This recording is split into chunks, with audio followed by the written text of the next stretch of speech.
look good on TV. Over here.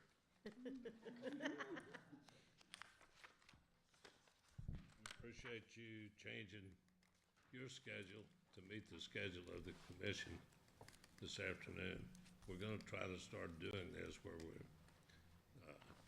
trying to consolidate items on the agenda and move things along to keep from having to take 2 days to do it. Even though there are those of us that love to come here and stay all night in that motel down the street and have a chance to visit, still nice to be able to do it one day. Pardon me. We'll move the agenda along. We have several action items this afternoon. You recognize that there are only 3. I'm certain that you're aware that the governor did pull Nicole Wood's nomination. Not sure what's going to happen there, but at any rate, we only have 3 commissioners at this time. Sarah, you're up, agenda item number 1.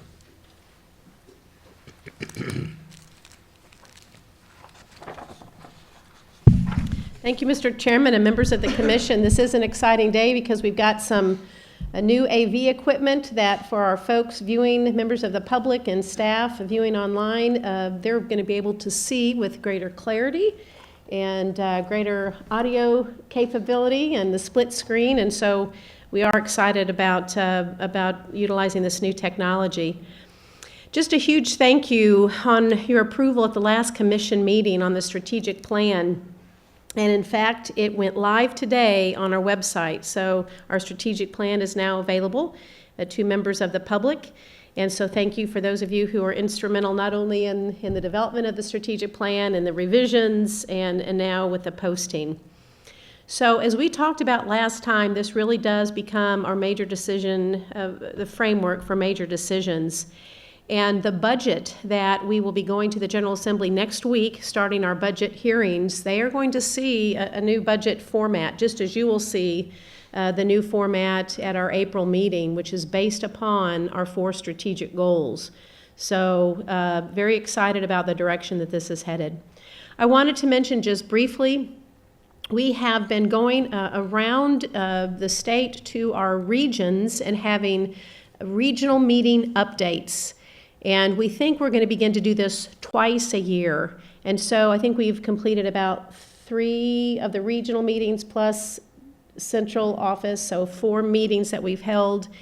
And very excited about the opportunity. These are pretty much day-long visits with our staff, face-to-face conversations with our staff, hitting what we think are some very important topics, including the strategic plan. So we introduce it, and then we have the division chiefs meet with their divisions to talk more specifically about where they see themselves in the strategic plan and how they can move forward with implementation. We also talk about the OHI, the Organizational Health Index, which we've talked with this commission about several times now. Go through what the OHI is, the value of it, how we as an agency scored, some areas that we know that we can be working on to develop an even healthier organizational culture. And in particular, this go-around, we've been focusing on what does rewards and recognition, what does that look like for staff? What does that mean to them? And getting really good feedback. We talk about the job study, the CI and realty process, the new process that you've seen and approved, and of course, the land conservation strategy. So this has been a powerful way for us to get out in the field, to hear from our team members in the field, and we're excited about doing this again a couple times a year going forward. I have to mention that we all know what March 1st is. At least I certainly hope we all know what it is. And that is the opener of our trout parks. Very excited. I think we're all headed different directions. I'll be headed down to Roaring River, and I know we've got members of the commission who will be at different parks. So look forward to seeing their commissioners at the opening and, of course, as many of our staff as possible. And finally, just a greeting to our partners at the Missouri Conservation Heritage Foundation, Ken Babcock, who's chairman of the board, Jan Cerrillos. They're here today, all in the spirit of keeping the commission more informed about our foundation and the great work that's going on there, so we're excited to hear from them later. And I think finally, in the spirit of the Heritage Foundation, let's not forget about the state MONAS, National Archery in the Schools program. The state tournament is in Branson, March 23rd and 24th. We know that thousands will be expected at that amazing tournament, and so many of us are going to try to make it. Perhaps members of the commission can attend too if your schedules allow. With that, Mr. Chairman, unless there's any questions, we'll move along with the agenda. Thank you. Any questions from the commissioners? Okay. I think at this time, Bruce, if you'll come forward, we're going to have some staff recognition. Thank you, Mr. Chairman. Good afternoon, Commissioners, Director Pauly, Ms. Maples. My name is Bruce Drechtraw, and I serve as the Ozark Unit Chief for Fisheries Division, and I have the opportunity to recognize one of our programs that recently received an award. The Missouri Department of Conservation received the 2017 Sportfish Restoration Outstanding Project Award from the Fisheries Administration section of the American Fisheries Society. For those that may not know, the American Fisheries Society is the oldest and largest organization dedicated to strengthening the fisheries profession, advancing fisheries science, and conserving fisheries resources. Discover Nature Fishing, or DNF as it's most commonly known, is a free fishing program that is an evolution of Missouri's urban fishing and other angler education programs. It is in its 5th year and continues to grow. Offered statewide at public areas, DNF provides an instructor's guide and a consistent teaching method used by all staff and the nearly 400 trained volunteers. Partnering schools and youth groups use DNF, and it is also included in many schools as part of their teaching curriculum. The Salvation Army Outdoors program has adopted DNF as its fishing education program to be used nationally at its facilities. To date, here in Missouri, over 8,000 individuals have participated in the family DNF classes and events. And as I mentioned, this is a program, so it is statewide, so staff all over the state have the opportunity to take part in this. But we do have 2 people here that we'd like to recognize today that are a big part of it. From Fisheries Division, it's Andrew Branson, and from Outreach and Education, it's Lynn Goggins.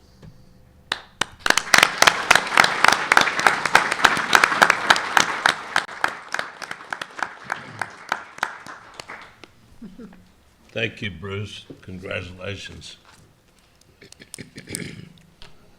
Mr. Chairman, Commissioners, Director Pauly, Rhonda, as Protection Division Chief, it's my honor to recognize the members of the Protection Division Pistol Team for 2017. There were 4 people on the team: Adam Bracken, Brian Ham, Justin Fogel, and Doug Yeager. Adam is Conservation Agent down in the Joplin area. Brian Ham is District Supervisor here in Callaway County. Justin Fogel couldn't make it today, and Doug Yeager couldn't make it either. But the pistol team, and they're standing right there behind you in case you're wondering where they are. The pistol team is made up of agents that traveled to Albuquerque, New Mexico to compete at the National Police Shooting Competition put on by the NRA, which was held in September of last year. We are thankful that the team was able to go. We appreciate the continued support of the department to send them. And they did very well. It's a good opportunity for networking, but it's also a good way to showcase the training and proficiency of our conservation agents. Most of the shooting they do with their stock service duty weapon. They also have some specialized firearms that they use, but we can be very proud of our guys for making first in state officers in the officer production competition. 4-officer open semi-high conservation team, the 4-officer open semi-second in state, open revolver high conservation team, open revolver second for all state. And again, they were shooting the Glock duty weapon that we issued to them. And it just shows how training is not only just important for to keep agents safe, but also just kind of showcase our proficiency. Doug Yeager did very well. He was not here today, but he came away as the overall sharpshooter. And he was able to score 470 points out of a possible 480, which is pretty amazing when you consider they were in the desert with near brownout conditions. Winds were blowing about 20 to 35 miles an hour, and in the desert, that's pretty hard shooting. Justin Fogel placed first in unclassified shooters in several matches. Adam Bracken, who's here today, performed very well with personal best. Brian Ham finished first in marksman classification for several matches as well. Congratulations to the pistol team, Adam and Brian, and appreciate the support.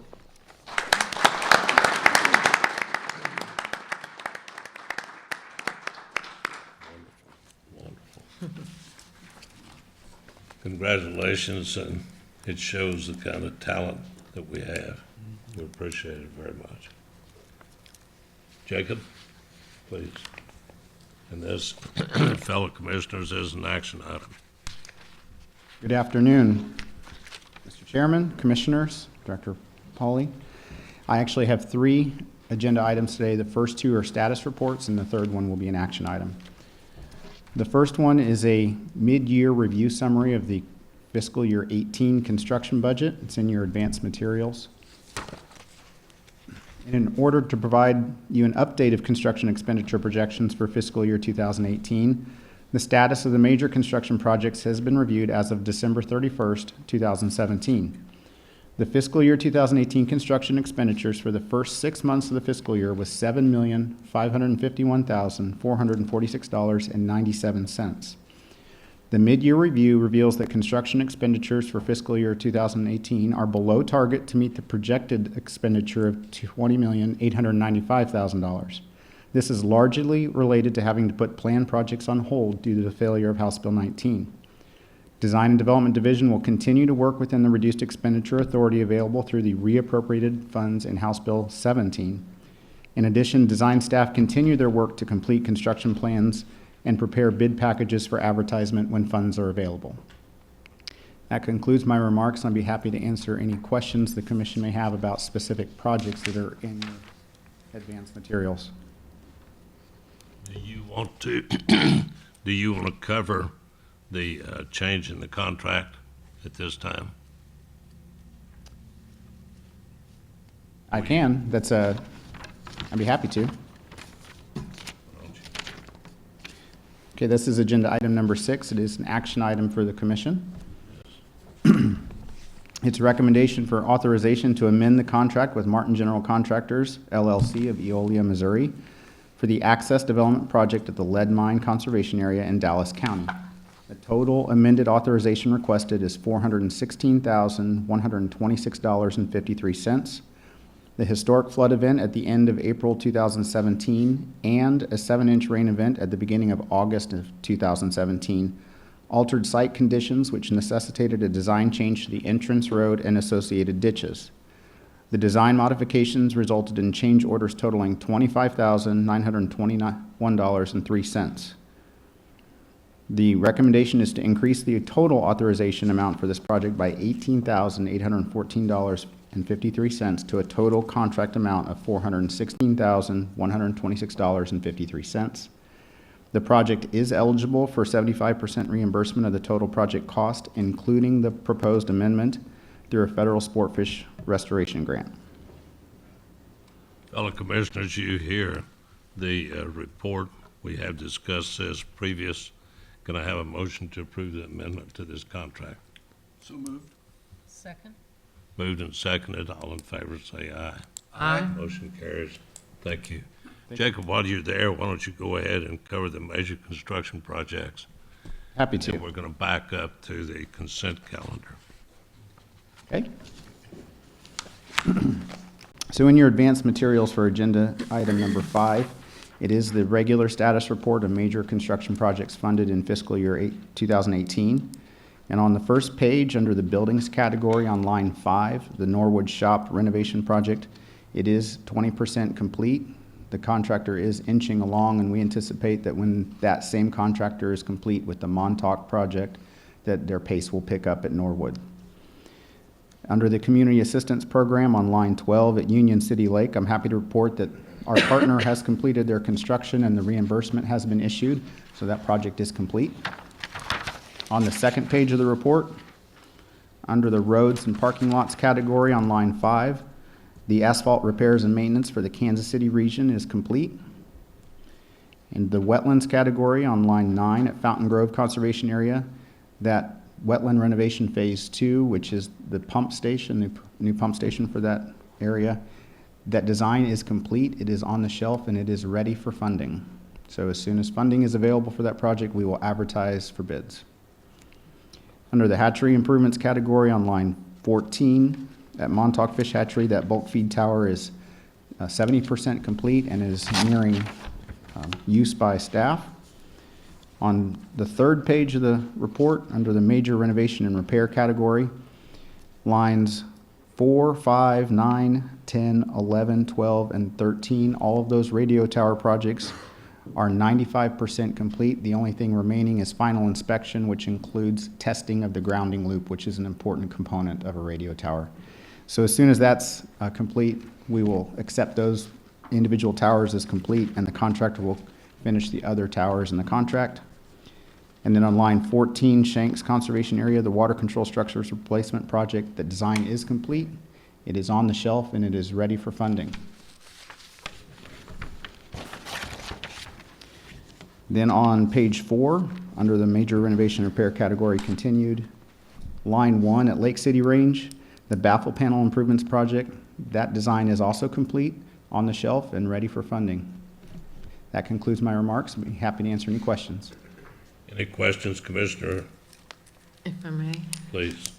Jacob, is it correct to say that these that are sitting waiting for funding are all because of the failure of not funding House Bill 19? You are correct, Commissioner.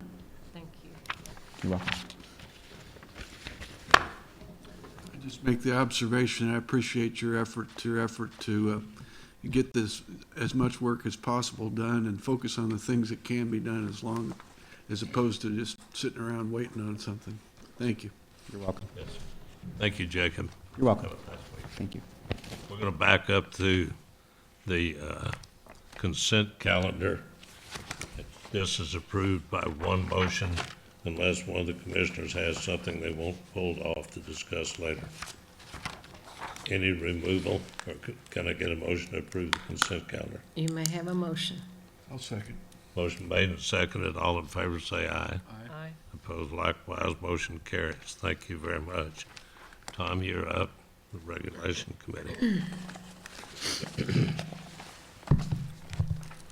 Good afternoon, Commissioners, Mr. Chairman, Rhonda, Director Pauly. The next few series of comments will be the formal Regulations Committee report. The Regulations Committee met on January 11th and 12th of this year, and we considered this our annual Wildlife Code review. Recommendations for the 2018-2019 code changes were reviewed by the committee and are presented today for your approval. Proposed amendments for commission consideration are listed in the action items beginning on page 2 of my report of the Regulations Committee. Copies of rule changes with associated justifications are appended to that report.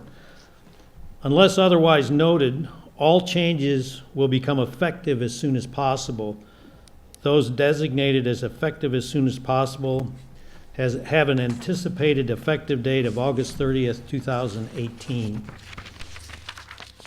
Recall that some time ago, administration was made aware of a typographical error that resulted in an inaccurate reference to state statute in the authority section of multiple regulations throughout the Wildlife Code. As rules are open for other changes, staff were instructed to correct that inaccurate reference. Please note that 3 of the proposed amendments presented for your consideration today contain this correction in addition to the recommended changes that you'll be asked to vote on. Those rules are 3 CSR 10-9.105 General Provisions, 3 CSR 10-9.442 Falconry, and 3 CSR 10-10.705 Commercialization. Mr. Chairman, if I may, to keep discussions organized and to ensure clarity, I would like to address the proposed changes by division. Please continue. I'll begin with proposed amendment to 3 CSR 10-1.010, Organizations and Methods of Operation, brought forward by administration. Given the changes to the Director's Office staff, a revision to this rule was necessary to clarify and more accurately describe the administrative structure of the Department of Conservation.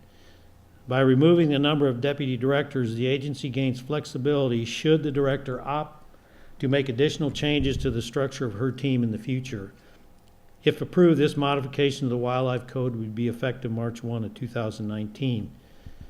Mr. Chairman, I request commission approval of this action item as described. Do I have a motion consistent with the recommendation? Yes, sir, you have a Is there a motion. second? Second. Any opposition? Motion carries. All in. Move along. Commissioners, if you recall, during my October 2017 regulations report, I shared details of a presentation the committee received from a Mr. Craig Logan. If you recall, Mr. Logan provides quality outdoor hunting and fishing experiences for disabled and terminally ill children and their families through his nonprofit organization, Shooting for Dreams. During his presentation, he noted that many of the people they serve have very little quality time remaining given their prognosis, and requested regulation changes to allow these individuals to take deer and turkey outside the established fall firearms season.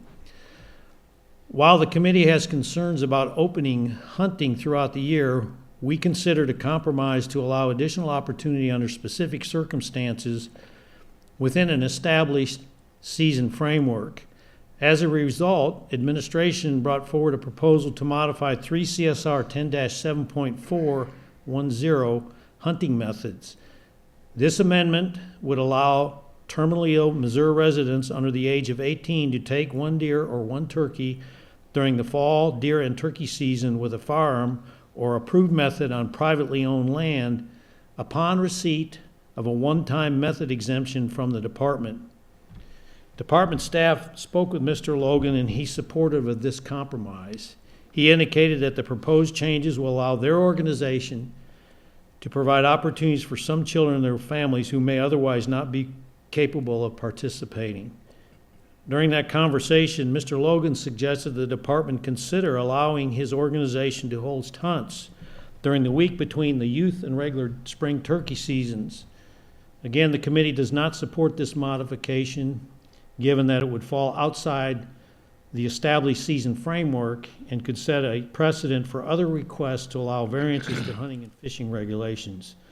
So we would continue to do as I described. That would be the recommendation. So, Mr. Chairman, I request commission approval of this action item as described. Do I have a motion? So moved. Second? Moved and seconded. All in favor say aye. Aye. Opposed likewise. Motion carries. Okay, I'll continue here. The next 3 proposed amendments were introduced by Protection Division.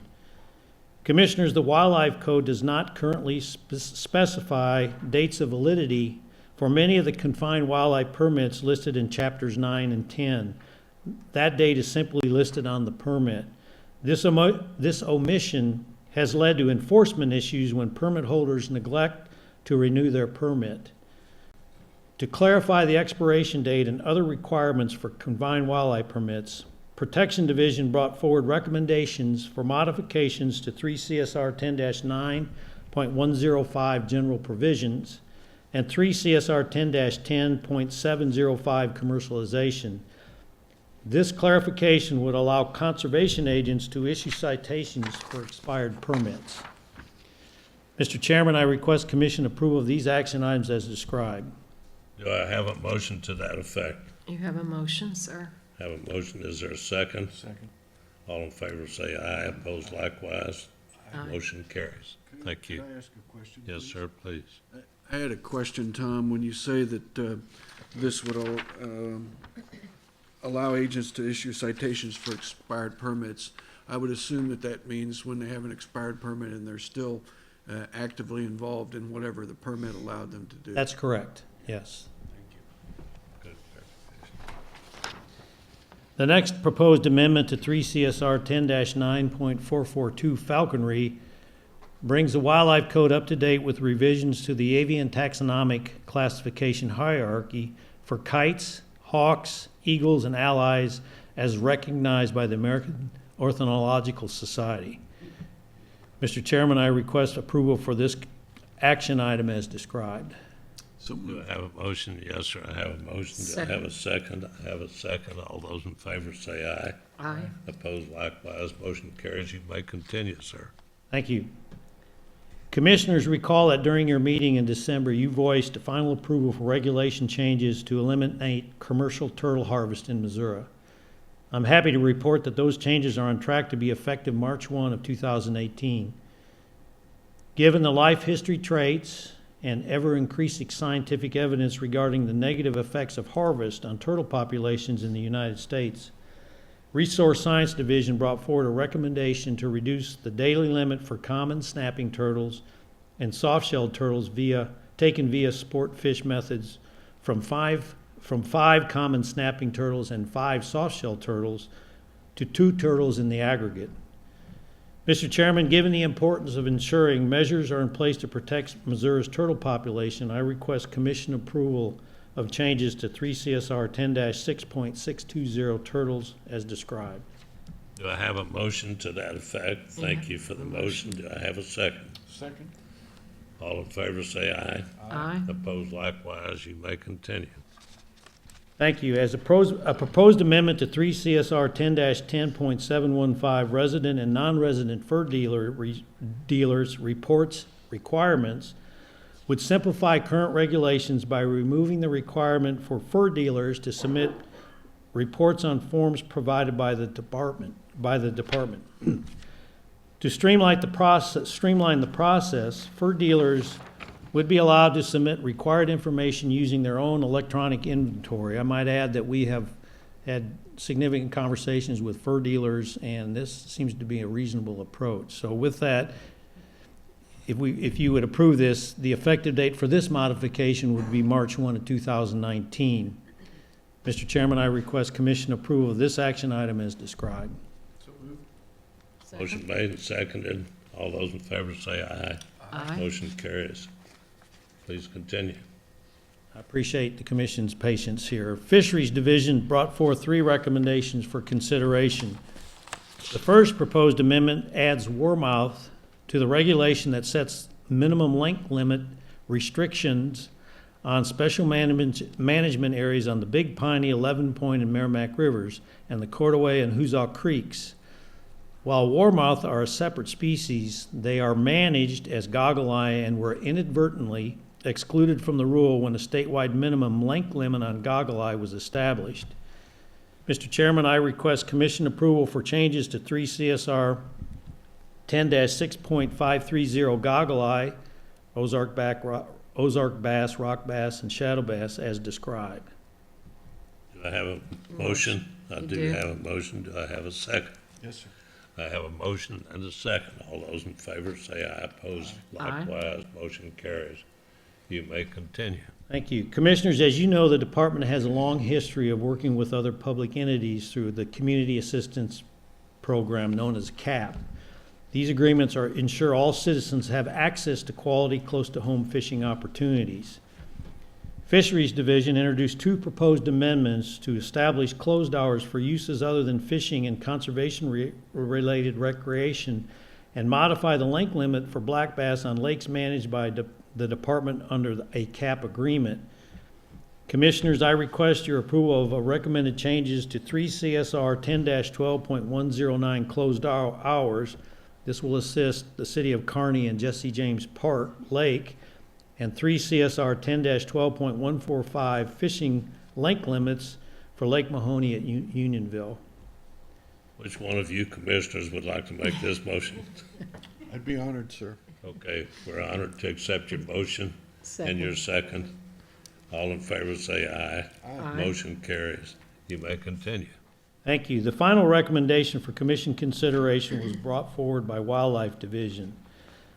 This proposed amendment to 3 CSR 10-4.200 chronic wasting disease management zone would allow the placement of feed to attract feral hogs for elimination efforts within the chronic wasting disease management zone.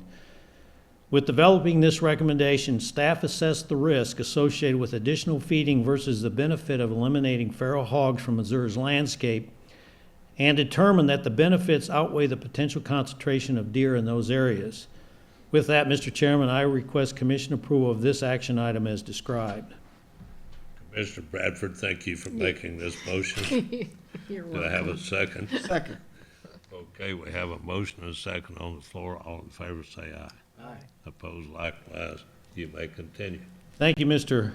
Chairman and Commissioners. The next series of comments will not be action items, but important information that I would like to update the commission on.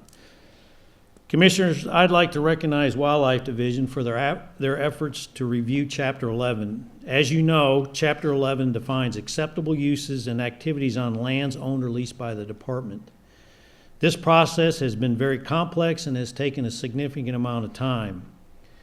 To ensure Wildlife Code rules are accurate and up to date, Wildlife Division will share recommendations for rule changes in this chapter during the Regulations Committee's mid-year code review in July of 2018.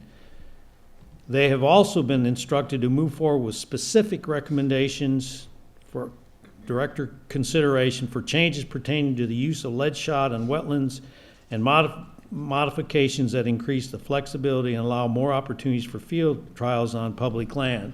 Again, those will come to the Regulations Committee for consideration and moved on to the director for evaluation. Given the complexity of Chapter 11 and implications for special use permits and area signage, Assistant to the Director for Operational Excellence, Todd Samsel, will work with Protection Division Larry Amnitz and his Strategic Plan Outcome Champion team to review the structure of this chapter and identify potential improvements using our lean approach. Commissioners, as you know, the Regulations Committee welcomes input from citizens and regularly offers individuals an opportunity to participate in meetings to share their comments and concerns on regulation-related topics. During our January meetings, we heard from Mr. Mike Stevener of Defiance, Missouri, and Mr. Mark Lanzotti from Cape Girardeau, Missouri. I'll touch on Mr. Stevener's comments and then move on to Mr. Lanzotti. Mr. Stevener voiced his displeasure regarding the large number of non-resident hunters that visit Missouri annually to participate in fall deer season. As a Scotland County landowner and longtime hunter, Mr. Stevener indicated his support for regulations that promote quality deer management and believes that the low-cost, over-the-counter non-resident deer hunting permits and liberal bag limits for antlered deer have resulted in an excessive harvest and increased poaching in northern Missouri. Mr. Stevener does not believe the Department of Conservation is acting in the best interest of Missouri residents or serving as good stewards of the state's valuable natural resources by allowing non-residents to take large numbers of antlered deer. He suggested that non-resident any deer permit prices be increased to match surrounding states and the bag limit for antlered deer be reduced to 1 for the entire season for non-residents. Mr. Stevener also shared his preference for yellow sticky back permits and check stations instead of telecheck. The committee acknowledged that views on deer hunting regulations vary greatly. However, the department strives to find balance, and that allows ample opportunity for hunters while ensuring that the resource is appropriately managed and sustained. Non-resident permit prices are lower than other states to encourage former Missouri residents to return to Missouri to hunt with their family and friends. I did advise Mr. Steiner that the Regulations Committee will soon begin developing comprehensive strategies to address issues within the resident and non-resident landowner permit fee structure. We thank Mr. Steiner for his presence and assured him that his input would be considered during the upcoming permit review.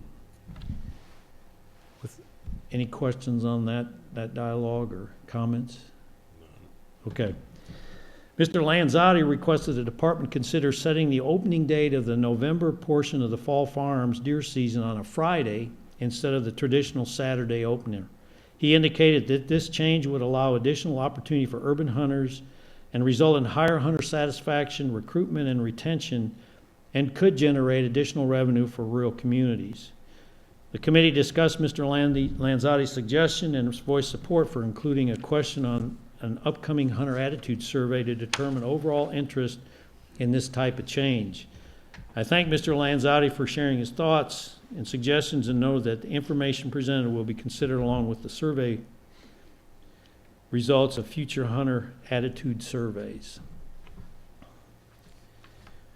During the formal public comment period associated with the Governor Greitens' No More Red Tape review, Mr. Bill Reese of Warsaw submitted a request for an amendment to 3 CSR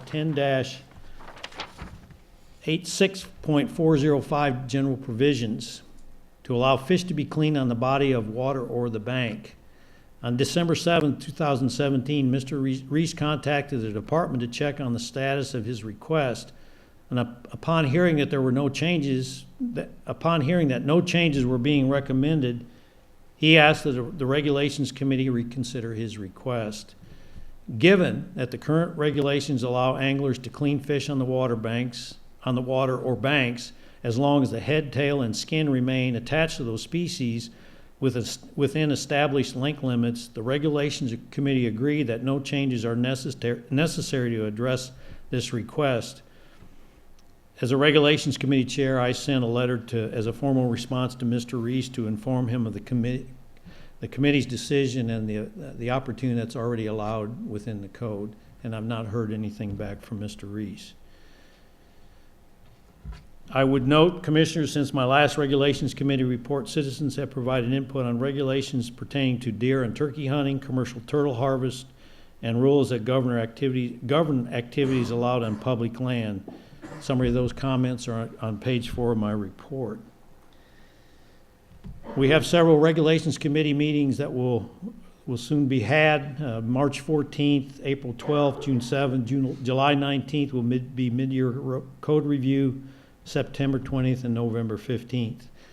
With that, Mr. Chairman, unless you or the members of the commission have questions, I would move on to the next topic. Any questions from the commissioners? No, sir. Commissioner Murphy? No, sir. Commissioner Bradford? No, sir. You may move on. Thank you. Okay, thank you, Mr. Chair and Commissioners.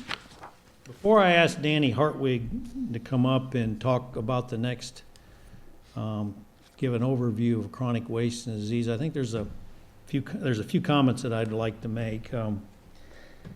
My career and my experience, I've learned that it takes vision, personal integrity, determination, and courage to lead efforts and people in challenging times and situations.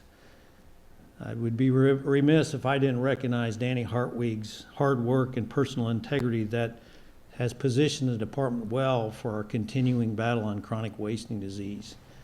I would also say this, that Danny would be the first one to tell you it's been a team effort. And he would say that the success of our chronic wasting disease efforts to date, and there's been a few, that it's been a total department effort. And he's had the privilege to lead that. But I wanted to recognize Danny for his tremendous efforts here. And so with that, Danny, I'd ask you to come forward and provide an overview of our mandatory sampling efforts of this fall, and then some of our costs and where we might be going. So, thanks, Danny. Thank you, Tom. Appreciate it. Good afternoon, Mr. Chairman, Commissioners, Director Pauly, Ms. Maples. Thank you for having me today. Just to provide you with some brief comments here. As Tom suggested, it was the success of this operation and all of our chronic waste and disease management is truly an effort of the wonderful staff that we have.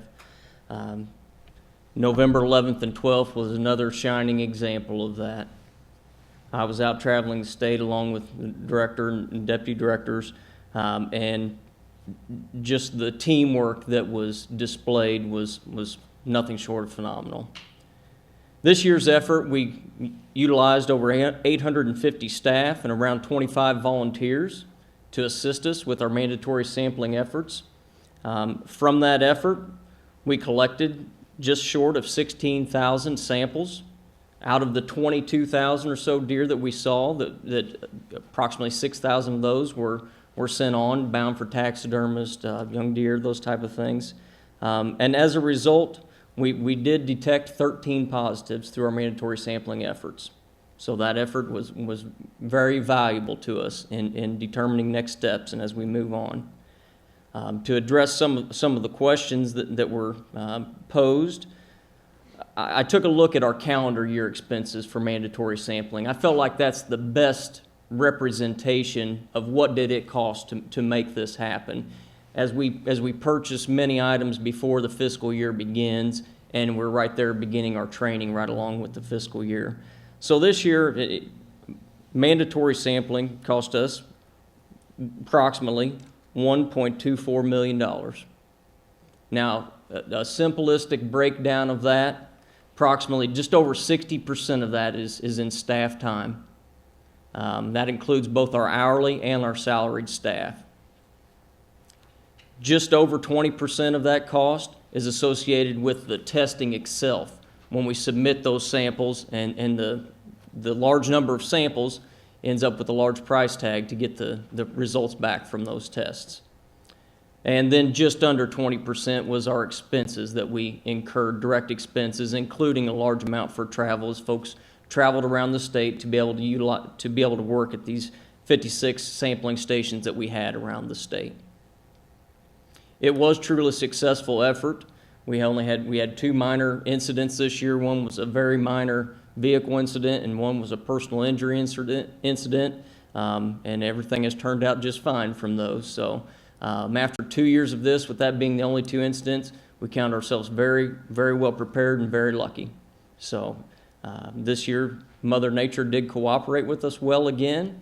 We are continuing to expect at one of these years that we will run into that weather that will cause problems for us, but this year we were lucky enough again to avoid that. And I'll go ahead and knock on the wood right here.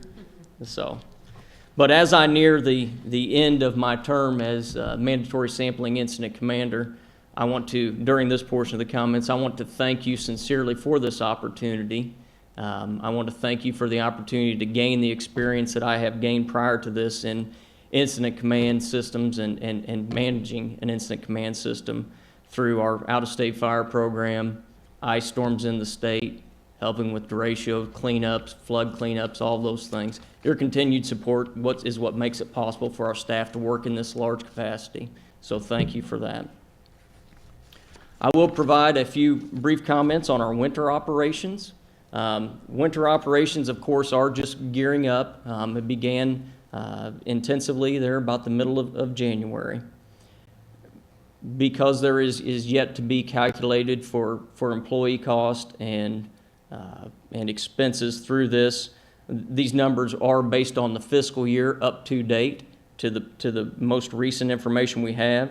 And at this point, the mandatory sampling between Resource Science and Wildlife Division budget, we have expended about $550,000 in targeted culling and targeted surveillance areas. There are 9 areas across the state where we are currently active, 8 of those being core areas where targeted culling is occurring. Out of these, because we've brought some new areas online and we've got some areas where there were questions, we did hold 4 public meetings. In addition to that, we've had groups of local employees go and meet with local landowners. For example, in northeast Missouri along the Macon and Linn County line, several landowners there that have been hitched to this thing for just as long as us had some concerns. So we had a couple of our key staff go and visit with them, dispel some myths for them, give them straight answers, and they were very appreciative. Northeast region did begin their culling efforts right on January 16th. They've got the most experience with this, and we're able to move things along. I'm happy to report to you now that all the other areas are now online and actively conducting their winter operations.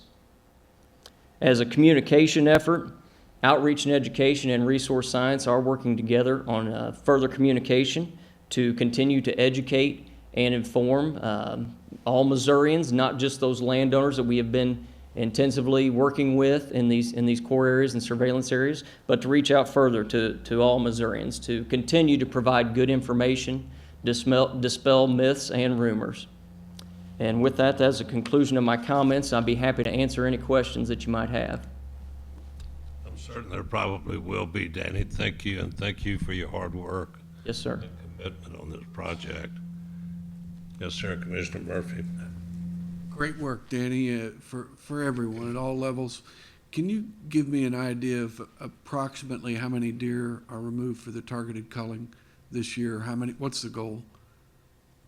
Well, I guess to speak to that, to this point, the most recent update that I had was as of the 5th of February, and to that point, 307 deer had been removed. And that's both due to the action of MDC shooting teams as well as landowners. And in many of these areas, our landowners are right there, right along with the MDC shooting teams. In some areas, it is more MDC work, and some of these new areas, especially coming online, folks are better educated and more well-informed about the effects of chronic wasting disease. They're right there doing their part right along with us. Thank you. Math hasn't always been one of my greatest strengths, but I would, just putting together the figures in my mind, think that means it's equivalent to less than 0.5% of overall harvest. And so the notion that is sometimes suggested that we're wiping out the deer herd someplace seems to me not too substantively founded, that we're really trying to suppress it and get samples where we can, but we're talking about less than 0.5% of the equivalent of the overall harvest of our herd, right? Yes, sir, to this point. And to be fair, we will be continuing these efforts. Sure. Thank you. Yes, sir. Commissioner Bradford. Yeah, Danny, thank you for all your hard work. Got to experience some of it in going out with Aaron during the season, and it was an awesome job that everyone did. So kudos to you and staff, and sorry to see that we have some new counties added to the list. So my question earlier, and probably some of the reasons why you've gotten some budget questions, was because what we're anticipating for our next budget, as we're getting ready to approve another budget here soon, just trying to get a ballpark effort of where we are and how far we can afford to continue to go with these efforts. And I'm trying to understand the 550,000 and then the 1.24.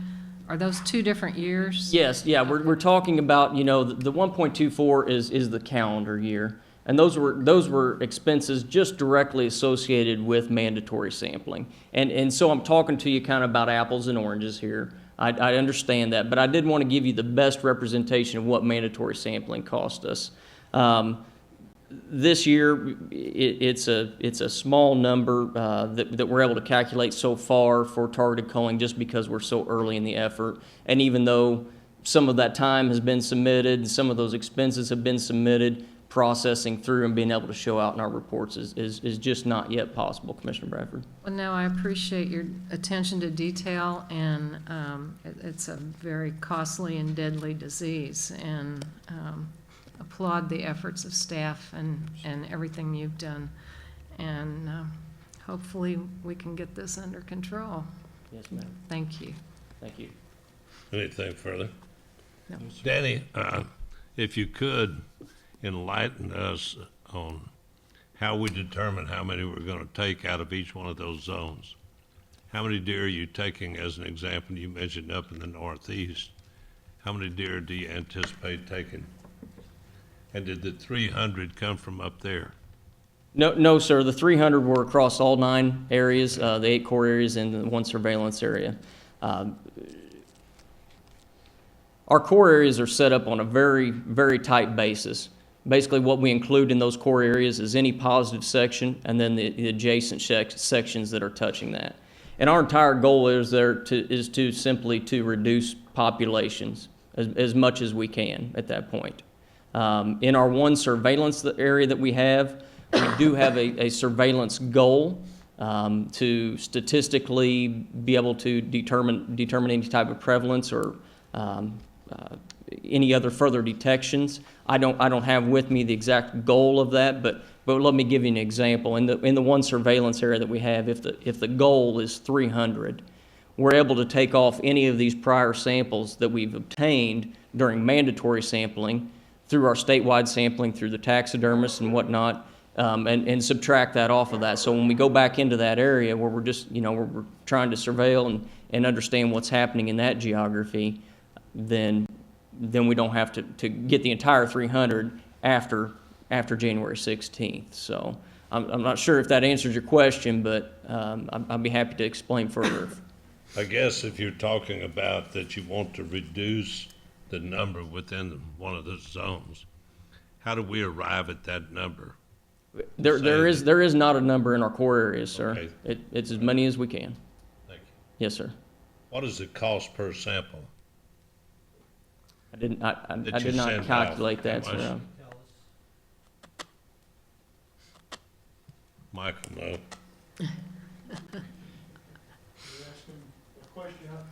If you mean what does it cost, Commissioner, related to the sample cost itself for running the test, it costs $17 to run that test from a Okay. laboratory perspective. If you're looking at the cost of what we as an agency are spending to collect the number of samples on an annual basis, obviously that would be a significantly different and higher cost. At this point, our total samples this year are over 19,000, and we have expended total of what you've seen there of 1.7 million in that process between mandatory sampling and winter operations as well as statewide operations. And those are all three different sampling schemes designed to do different things that help us stay on top of this disease. Okay, thank you. You guys are doing a good job with a very, very difficult situation. Mr. Chairman, if I may, Mike brought up a very valid point that I did not speak much to, but that is as well our statewide sampling effort. And what that consists of is our taxidermists and other partners, throughout the state that we work with that do collect samples, and we receive a significant number of samples from our taxidermists as well. Any other questions or comments? No, thank you, Danny. Thank you, Danny. Thank you.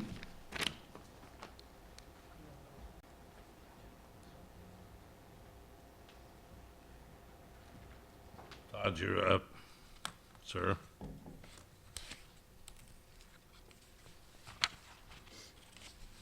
Well, good afternoon, and thank you, Mr. Chairman, Commissioners, Director Pauly. I appreciate the opportunity, frankly, to just continue bragging a little bit about some of the great work that staff are doing all across this agency as we begin to take a real critical look at our processes and how we're putting work on the ground with an eye towards improving customer service, increasing efficiency and effectiveness, and ultimately managing costs. And so I'm just going to run through some results over this past year and show you a little bit about the pretty full calendar we have as we look forward to 2018 and be happy to answer any questions along the way. You've heard me talk and others, Jacob and Brian Kennedy, about some of the work we've been doing on our construction or our CI process. I'm happy to say we're at a point now where we can really start to point to some real successes in terms of our process for taking a project from kind of conception to preliminary planning and budgeting so that we can have a more realistic number as we think about budgets. So we developed new processes for doing that with our construction projects. We've developed new construction categories. And so if you remember in the past, as we've talked about major and minor and small and large and some very complicated project descriptions, we've taken an aim at simplifying that and better defining project types. At your request and Director Pauly's request, we've developed project scoring criteria so that we can bring projects forward that have a relative priority ranking to them. And I think most importantly, one of the things we've done is we've decoupled how we develop projects from that early conception to having a pretty good idea of costs and what it would look like going forward. We've decoupled that from our annual budget process so that we aren't pushing a lot of work into a process that's not designed to handle it, and it gives staff a longer period of time to design projects so that when the commission and administration is looking at annual budgets, you'll have a pool of projects that are ready to select from. We're able to push a lot more of our maintenance and repair work out to the regions within their budgets so that we can move taking care of what we got at a faster pace, which was an important piece.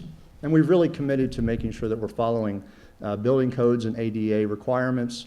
We're looking to develop an infrastructure policy manual so that in the future, as we talk about projects, we have guidance. If we're going to build a project, we have guidance about how we go about doing that, much in the same way we have business policy manuals, and we've committed to a master planning framework, which is essentially saying, as we look at area planning, much like MU might do for their campus, we will put together a master plan for long-term into the future. What are the infrastructure goals to allow us to better think about budgeting and looking at costs in the long term?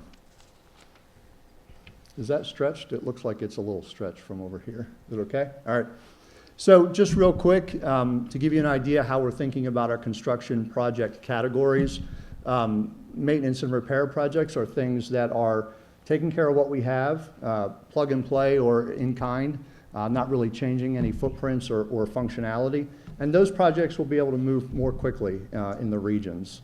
Rehabilitation and capital improvement are simply projects now that are either bringing us up to code compliance, adapting to a new use without really changing footprints, or if we're demolishing and replacing in kind, such as a tower replacement, that would be a rehabilitation project. Capital improvements would include brand new projects or adding to existing footprints, expanding uses and expanding footprint impacts. And then we've developed a process now that will allow for emergency or unplanned projects to move to the front of the line and allow us to adapt to those needs more quickly. I mentioned criteria. We've got new criteria and a scoring system for each of the 3 types of projects that you'll be able to see as you start to look at projects from a budget perspective. And so all of the information you see there is given a point value depending on the project type with a total possible, and it'll allow us to begin to rank projects in a way that we can decide, you know, is this the highest priority for moving forward from a budget process. The next thing we did is we took a look at a vehicle log process. And this was an example of something where staff were saying, you know, we have these WEX cards when we purchase gasoline, and they collect all of this information that's available in terms of mileage and gallons and all of that. But then we go back to these vehicle logs and we input the same information every time we do this. And what we found was we were duplicating effort. And so with this one process, we were filling out over 1,550 logbooks a month to the tune of 10 to 20 minutes a time. We were spending over 7,000 staff hours a year essentially duplicating information that wasn't adding value to our processes. And so we revamped that process so that we can do away with these logbooks. And the cost impact that you see in terms of staff time is, we were spending $100,000 a year in staff time just to do an activity that frankly wasn't adding value. We were able to remove that and save the department and our staff almost $85,000 a year just on that one process. We've been working on our realty process updates. This one is, I think, particularly exciting because we were able to not only revamp our realty process, and one of the biggest stories here is we went from an average of about 7 months to get to a no for a landowner to doing that in less than a month. And so that's improvements in customer service. But the other thing it does is we've developed realty criteria now that are aligned with our land conservation strategy, which you had a part in helping to develop. And so quicker responses in terms of projects, and now we have criteria that are aligned with those things we said are most important as we determine land conservation priorities, whether it's acquisitions or as we move forward with partnership opportunities and easements and things like that. We're looking at, does it contribute to our urban lands initiative? Is it in those 15 most populous counties? Is it supporting our comprehensive conservation strategy? Are there significant natural heritage values? and on, so that we can have a score for our potential land acquisition projects as you look at them every year from a budget perspective. We did a project looking at our wildlife collectors permit process. This was interesting because as we pulled a team of folks together that worked on this and they looked at the process, one of the things they realized is over 50% of applications come in with errors or incomplete. And so our staff have to spend time fixing or sending them back. An occasional error is one thing. If you've got that kind of error rate, then there's something wrong with the application process. And so they were able to look at that and make improvements. As we move towards the ability to actually fully automate that with potentially the existing system we use for our hunting and fishing permits, we're actually going to be able to take that error rate down to less than 5%. And you can see the savings in terms of staff time. And so just another example, not necessarily a huge number in and of itself, but as we continue to make these improvements to various processes, that adds up significantly. So just as we look forward, you have this calendar in your books, and one of the next steps in our construction process, for example, is looking at our environmental and cultural clearance permitting effort. And so that'll continue to move our construction project process work along. The other one we're doing in March is our heavy equipment process, and in particular there, we're looking at redesigning that system so that we can smooth out those lumps in budget costs, so that we can more project ahead at what those equipment needs are going to be and smooth out those budget impacts.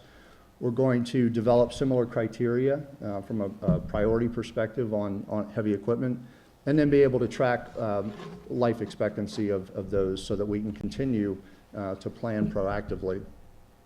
As Deputy Director Draper mentioned, we're taking a look at Chapter 11 restructuring, and as that impacts how we do special use permits on our conservation areas, and some of the work we've done at looking at our signage, all of that is wrapped up into an event in April. And then we have some additional realty projects. So we're going to take a look at what are the things that we need to do in that 6 to 12 months after acquisition to get a project open to the public. How do we standardize that process, and how do we have a good estimate of what those costs will be? And so we're looking at things like that in May and June. And as we look forward at things like standardizing cooperative agreements, and ultimately our accomplishment reporting across the department, so that we can better link to our strategic planning and our dashboard metrics with work that staff are doing. The yellow highlights are trainings that we're bringing to staff so that we can continue to expand our ability and expand the numbers of staff who have the ability to think about lean tools in their day-to-day work. And so those are on the calendar for 2018 as well. So as I said, brief update, but happy to answer any questions. Questions? Yes, please, Commissioner Murphy. Got a couple, Todd. Great work, exciting progress. When you started off on this and set some initial expectations or goals, how far along the way are you in being able to examine the number of processes that you wanted to look at? Are we just getting started? Are we pretty far into it? Or I recognize this is going to be ongoing, but Sure. Yeah, I mean, in reality, as we think about continuous improvement, it's thinking about any potential process that we do, looking to make improvements, and then continually putting those improvements into motion, measuring how we do, and making tweaks to that. And so that's kind of that continuous improvement model. So, I mean, it's truly just one of those things that becomes the culture of the agency. And so never truly done, I would say, is the simple answer. But any big things on the immediate horizon that we think there's great opportunity in? Well, I think, one of the things we've heard from staff is this notion that we have a lot of inconsistency across the department in how we track accomplishments, division to division. And so if we can, again, thinking about how this links to our new financial management system and thinking about our metrics that we're going to measure progress against our strategic plan. If we can find a way to standardize that reporting in a way that moves those forward, I think that'll be a huge effort, but hugely worthwhile. One more question. Yes, please. Todd, am I remembering correctly that Jenny Wallace is a contract employee for this? How much longer can we benefit from her services? So we originally brought her in as a one-year term, and the hope is that we can continue that for another 1 year to help with one of the things that Jenny has done is helped work with our trainers and training staff to increase that capacity, particularly as we bring training opportunities for continuous improvement, and to continue to help facilitate these events. And so, we get a lot of benefit from that. Thank you. At the same time, we're building our own staff's capacity and a core team so that they're ready to do more facilitating of events. It's exciting. Thank you. Commissioner Bradford? Yes, Todd.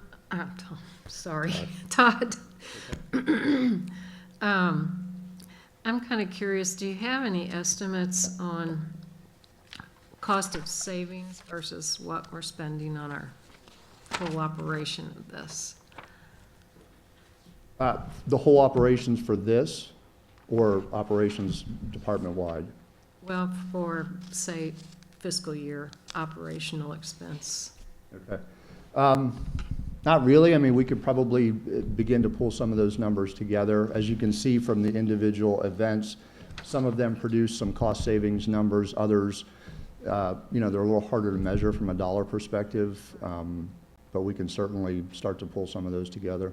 No, I think it's very valuable, the exercise that you're going through. And obviously, we've already made some big steps and positive changes. And just curious about, for ongoing costs, what it would be. So, one of the things that I would say to that is, as we work to develop our internal capacity across staff, these are staff that are, doing this, in their day-to-day jobs. And so it's not so much an additive cost as it is just getting that kind of culture of thinking every day, what do I do and how do I do it better and differently, throughout the agency. yeah, I think it's a very valuable process, and just the process in itself of getting people together to be able to collaborate and talk to each other on these various issues. It's very fruitful. Sure. And so, just, if it's a priority, then, we can look at it that way. I'm just interested in how some of the spending that, say, other agencies are going through and some of the things, and I'm sensitive to the newspaper articles about the cost of the operations that are going on department-wise, and then what savings have really been recognized. Todd, you may speak a little bit to the statewide efforts related to lean and how we are sort of leading that effort right now. Yeah, under the new COO for the state of Missouri, the governor really wanted to place a lot of emphasis on thinking about continuous improvement, and so they're looking to build capacity across all agencies in terms of training staff and certifications and things like that. At this point, we are a bit ahead of the game because we have now 7 internal staff who have gone through lean certification, and so they've been working to observe and help co-facilitate some of the events that we're working on. And so we're building that capacity internally. But I think, as Director Pauly said, we are kind of out ahead of the curve on where the rest of state government is looking to move. I think that's a very positive story to tell. Absolutely. Especially this setup the way we have our authority through the Constitution to oversee the spending and what we get, the product, and employee participation and satisfaction. So I think we have a really good story to tell. Absolutely. And more to come. Thank you. So, thank you. invite members of the commission, as we have some of these larger projects, there is something called the report out, which is at the afternoon of the last day. And members of division chiefs, I think members of administration, as we can attend, we try to attend because the team then reports out their accomplishments and the process that they went through. What we might do for some of these larger events is just give you all a heads up. If you have any ability to even through WebEx or some other way to connect just to see how a process ends up, we'll try to make sure that we provide that opportunity to the commission. Thank you. Thank you. Thank you, Commissioner Bradford. Todd, we appreciate it. Great, thank you very much. Let's take about a 10-minute break.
Paula is going to introduce our next speaker.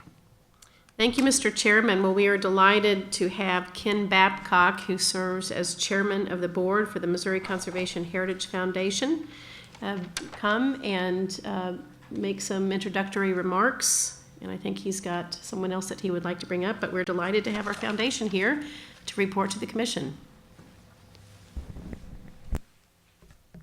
Thank you, Director Sarah, Mr. Chairman, Commissioners, and Rhonda. And Rhonda, I'll tell you, there's one person in this room at least that knows who makes all this work. So thank you, too.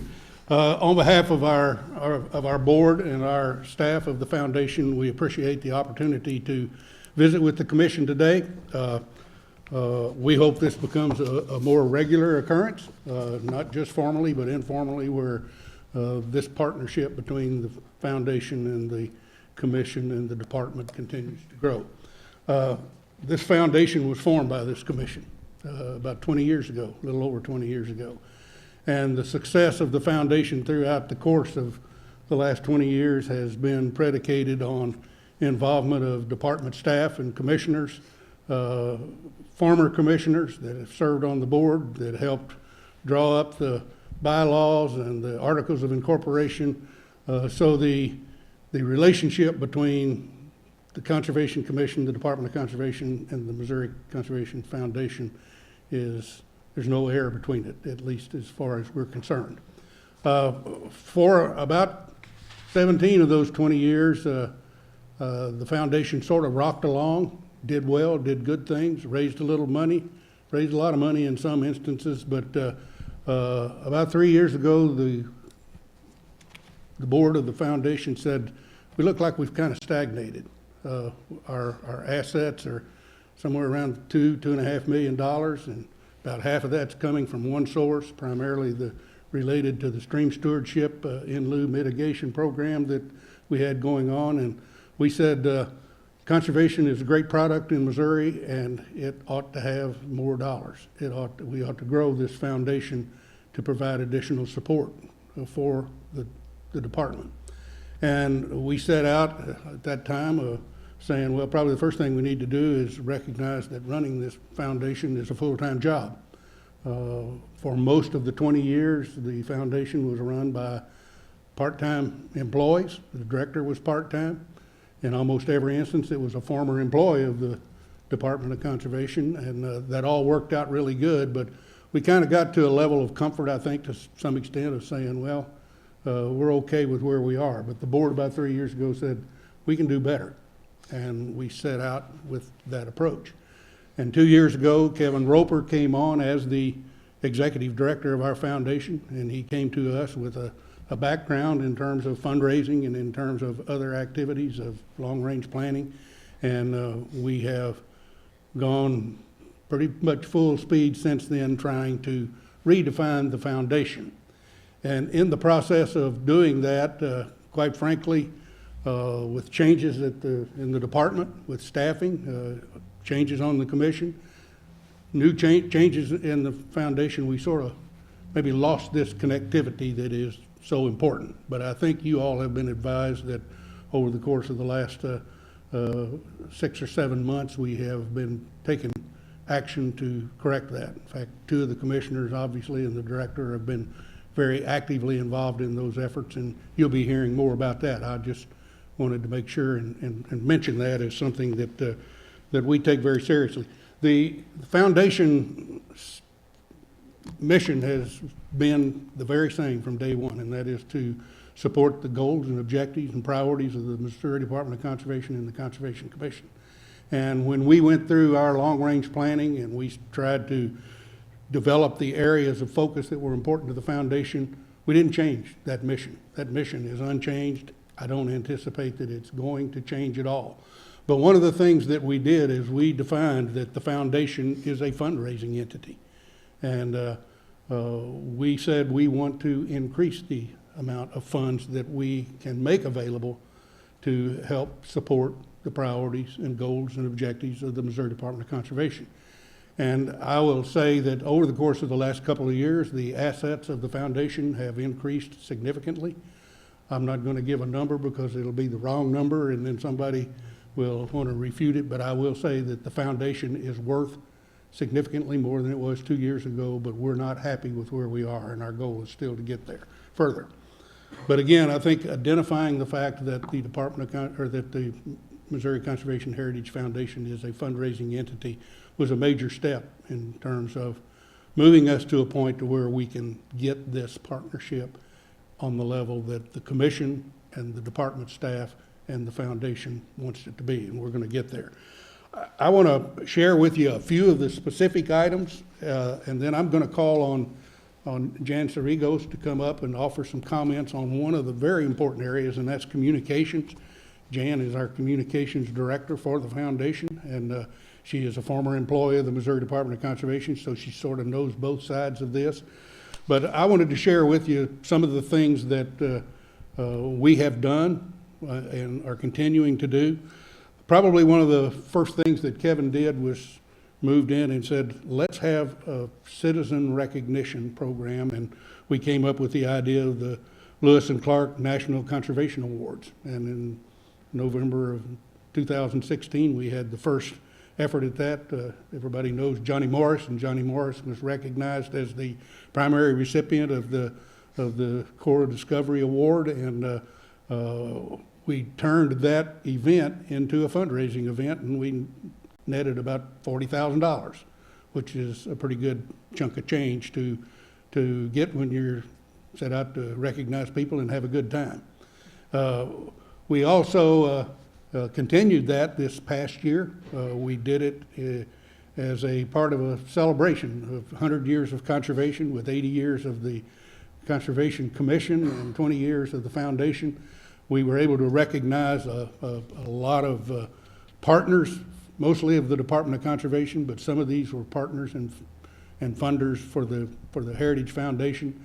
We were also able to recognize the fact that there are people on a national basis that certainly support and help carry out the work of the Conservation Department, the Conservation Commission, and we recognized Bill Dance and Jimmy Houston, Roland Martin. We also recognized Glenn Chambers. Unfortunately, we lost Glenn in the last year, and we took it upon ourselves to recognize Glenn as a real champion of conservation in this state. One of the other things that we've done in the last few years is we worked with the Department of Conservation to become a part of MONASP. Sarah mentioned MONASP earlier. That has been a program that's a National Archery in the Schools program. This is the Missouri version of that. It has been a great program in terms of connecting youth through schools with conservation and using archery as a great activity that can be related to hunting, or it can be not related to hunting, but it's almost always related to the outdoors. And the Department of Conservation had done a great job with that program prior to the foundation getting involved. But the foundation, once again, saw this as an opportunity to make some money, to grow this program, get more people involved, get more schools involved, get a chance to get the foundation's name out there a little bit more. And last year we had an excellent event in Branson, and we're prepared, as Sarah mentioned earlier, to have the second round of this with the partnership in March 23rd and 24th. Sarah invited anybody to come. I invite you to come and work. We're looking for volunteers. It takes a lot of people to run these kind of programs. Last year we had about 10,000 people associated with that program. This year we anticipate 15,000 to 18,000. We hit a big home run within the last week or so with getting Bass Pro Shops to step up as a major sponsor of this event and to work with this event to establish a wildlife fair and actually set up booths, invite people to come in and peddle their wares, and they don't get to do that free. They get to pay for the opportunity to make a little money, and the foundation makes a little money in the process of doing that. One of the other areas of emphasis that we identified when we did our strategic plan was monarch butterflies. Obviously, monarchs is a species that is of great concern. It's also a species that's of great importance to many aspects of conservation in the state. And the foundation was successful, mostly due to the efforts of Jan and others on the staff of garnering grants to help fund that work. We worked with the department staff to help put those grants together, and the department, of course, is the beneficiary of a lot of those grant dollars, and we intend to continue that and actually build on it as time goes on. One of the other areas, and mostly working with Aaron, and this started a long time ago, deals with feral hogs. You all have had a report today already about that, and we want to continue and intend to continue how to continue to be involved in that. We haven't yet figured out how to make money doing that, but give us a little bit of time, maybe we can start selling some of those pigs that we take off the landscape. The other aspect that I'll mention real quickly is we have established a Migratory Bird Advisory Council. And this is a group of people who have a great appreciation for the role Missouri plays in migratory birds that either migrate into or migrate from Missouri. All species of birds that migrate that are important to Missouri make this state their home at some times. There are a lot of people that are interested in visiting these birds where they winter, generally in Central and South America and Mexico. And we are in the process of working with this council to establish some opportunities for trips that people can take and enjoy that. And again, our objective is to make those trips for enjoyment, but in the process make a little money. The other aspect, and the last one that I'll mention specifically, is that our foundation has, since its inception, been focused on urban conservation. The Missouri Department of Conservation and the Commission 80 years ago recognized that importance, and it continues today. And we're going to continue to be involved in that. We've got several different areas that we're working with schools. Again, the real key here is just to make sure that our foundation work is well coordinated with the great staff that the Department of Conservation has out there, and we're committed to continue to do that. The final thing that I want to say, again, on behalf of the foundation and somewhat personal, I want to thank the commission. I want to thank the department staff for all of the activities that they're involved in and making conservation in Missouri under a great spotlight. It's been that way for a long time. It is one of the greatest products that this state has to offer. Our foundation recognizes that, and we're intending to sell that product for the benefit of the commission and the Department of Conservation. I have to say I was surprised that I was able to stay focused on this, because I had flashbacks as I listened to Tom Draper give his report, because I served as the chairman of that regulations committee from the 80s into most of the 90s, and those flashbacks were pretty tough to deal with, but you did a great job, Tom. I want to introduce Jan Cerrigos, our Director of Communications, who will give you a little update on some of the specific communication activities, because one of the things that we have garnered out of our review with the department folks is that we're a real well-kept secret in the foundation, and we don't like being a good secret. So Jan's going to tell us how we're going to do that. Thank you. Thank you. Good afternoon, Mr. Chairman, Commissioners, Director Polly, and Rhonda. Thank you guys for having us today. We appreciate the opportunity. Just a quick update on our part of just creating an online presence and improving our communication. Of course, MCHF has to be creative in website and active in social profiles in today's competitive market for nonprofits. And so we are competing for dollars from our donors. And so our idea is to try to stand apart and break through the clutter to prove that we are proactive and responsible with the money that is entrusted to us. Donors want to see us see an image of success, and they want to know that their donations are making an impact. So we can show that to our future donors through our website and our social media accounts. The foundation has just added a new full-time social media and annual fund development director in December. Carolyn Handke is her name. She comes to us with a BS in marketing and a master's in business administration. And she has worked 12 years in marketing for private industry. Under Carolyn's direction, the foundation's website is currently being redesigned using Firehouse Design here in Jefferson City. with a projected go-live date of April the 1st. With the addition of Carolyn's position, we will be able to give more attention to these outlets and update them more frequently. The foundation has also recently started a Facebook page, so you're welcome to like us, and an Instagram account. These will help us to stay connected to our current donors and reach out to future ones. We, of course, want to inspire our followers, raise awareness of the partnership between the Missouri Department of Conservation and the foundation, and showcase our joint conservation efforts that are moving forward in Missouri. We're also now using Google and Facebook Analytics, which will give us even more insight into our social media and website impact.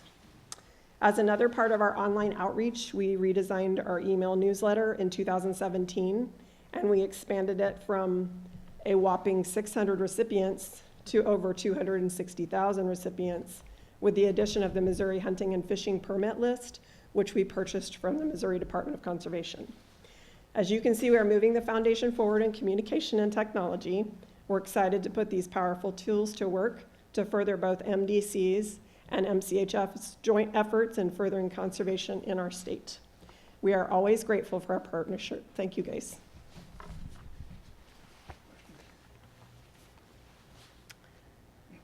Questions? Thanks very much for being here today, and we look forward to continued partnership. Thank you, Thank you. Ken. Appreciate you coming. Jan, very nice seeing you. Thank you. Andrew?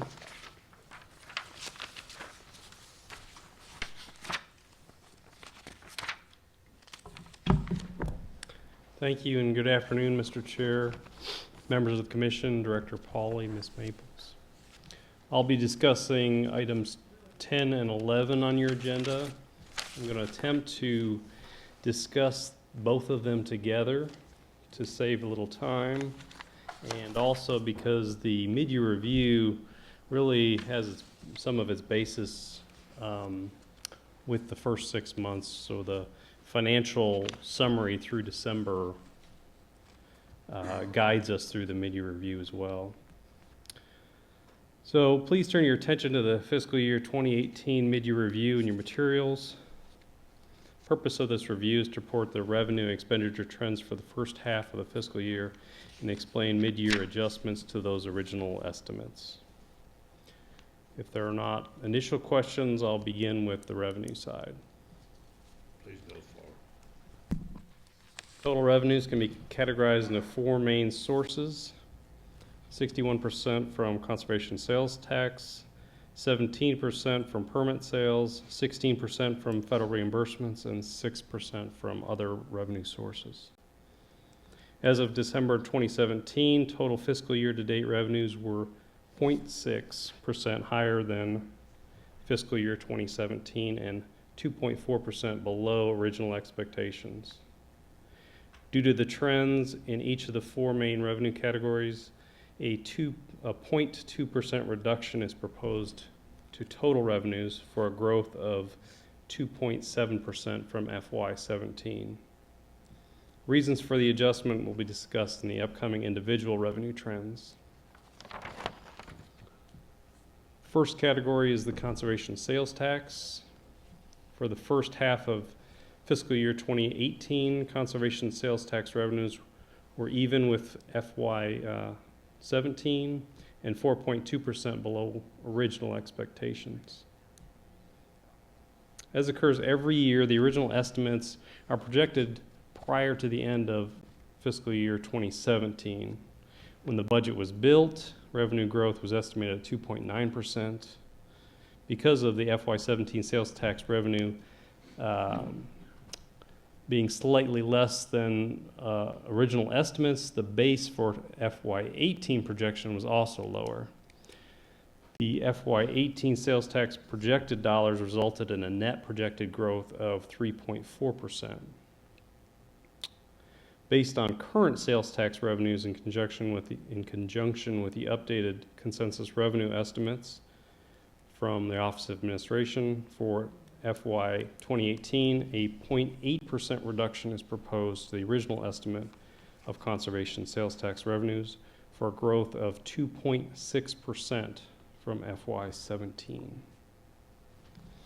just as a side note, the current fiscal year to date sales tax collections from the Office of Administration through January 2018 were 2.61%, greater than FY17. Next revenue category is permit sales.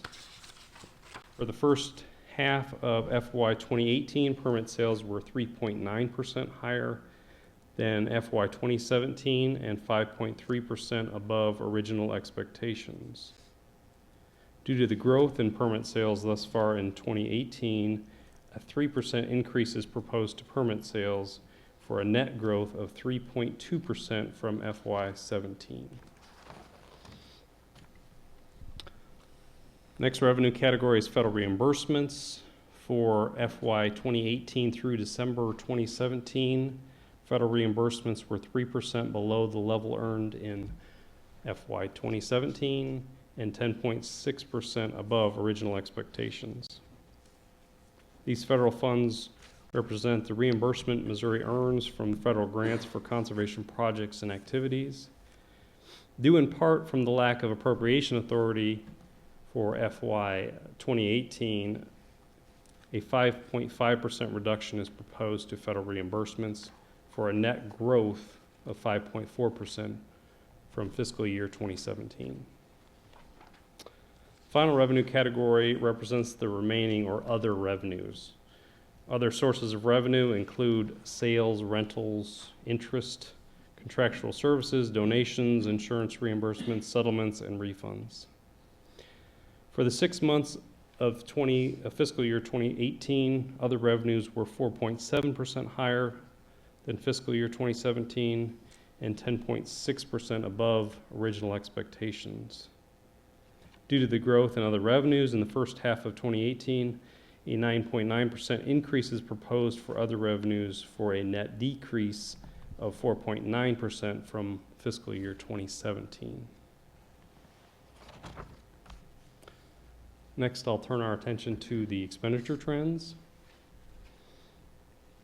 Total expenditures can be categorized into 4 main areas.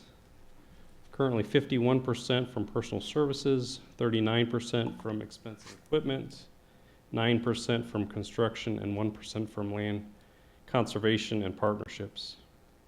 These percentages, you'll note, are different from previous years due to the lack of appropriation authority causing reduced spending on construction and land conservation and partnerships.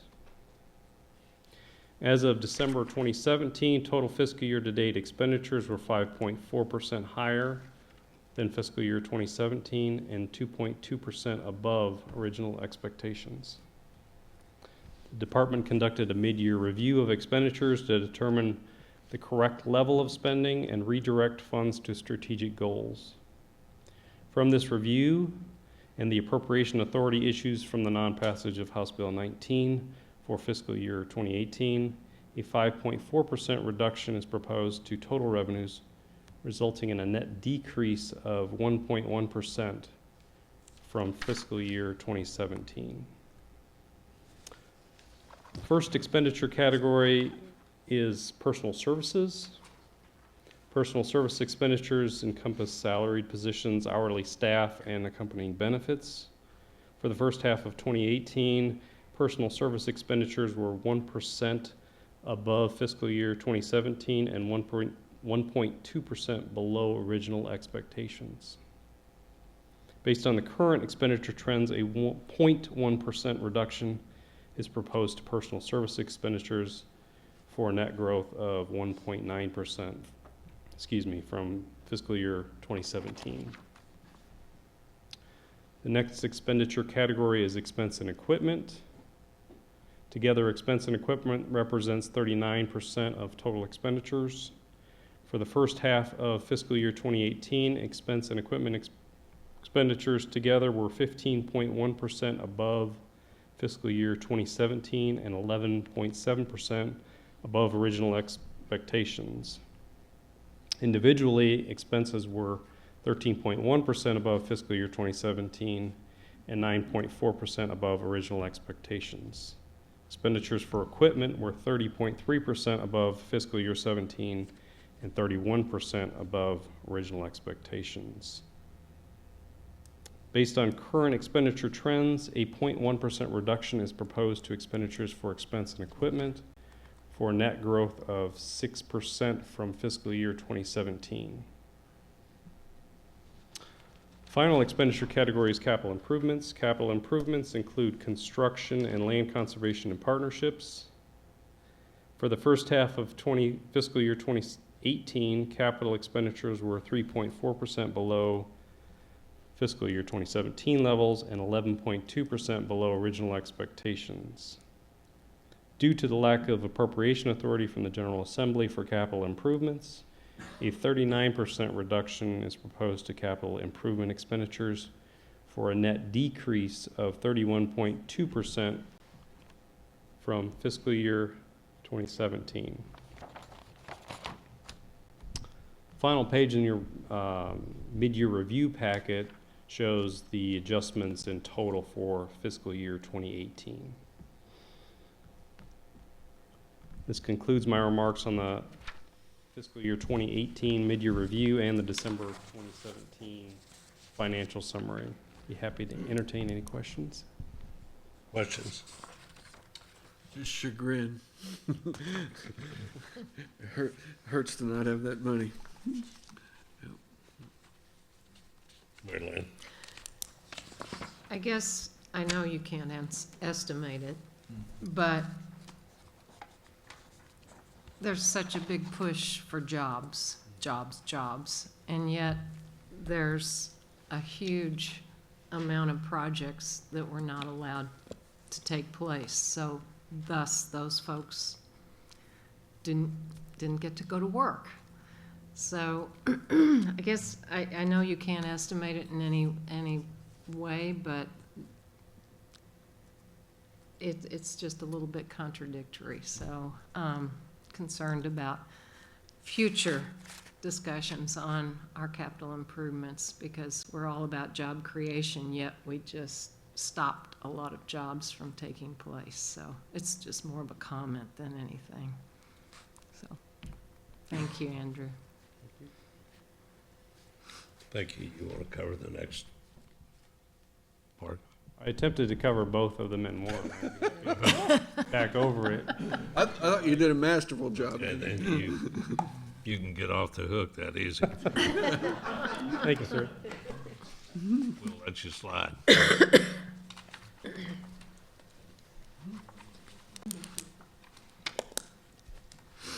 Doug? Mr. Chairman, Tell us about Commissioners. Information technology. Commissioners, as Director Pauly, good afternoon. I have the next two agenda items, number 12 and 13. Similar to Andrew, I'm going to try to combine those into one to kind of streamline things. Starting with number 12, there's a copy of the presentation in your handout, but there is no written report for that. Number 13, though, does have a written report, which I'll be referencing shortly. So I'd first like to start with item number 12, which is the mid-year report, and share about some of the projects that we've completed this fiscal year.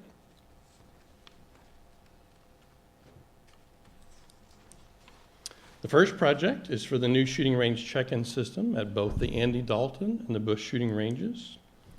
The primary features of this system is the self-service check-in application that runs on the kiosk that you see here. Or if they prefer, they can use the touchscreen interface to enter their information. But once checked in, they can then see their name in the queue on the overhead monitor there in the picture. And range staff can then assign them a range position when one becomes available. In addition, range staff can also use the large screen monitor to show the safety video to help, to encourage, I'll say, the safe use of the range itself. We've also completed enhancements to the stream team and water quality application. Doug, I think you have a question. Sorry. Back up, please. Sure.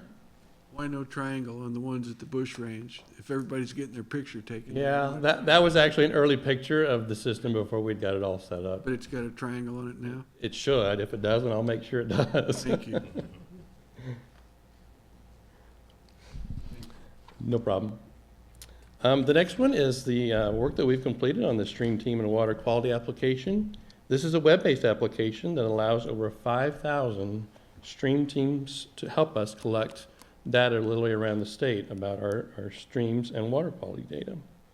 Some of the enhancements included enabling the application to run on literally any internet-enabled device with a web browser. So as you can imagine, that would free up the volunteers to pretty much bring just about any device with them and use the application. We've also added improved navigation for the data entry part, as well as some improved administrative tools for the staff that manage the program. And we were able to fit in a few additional reporting needs as well.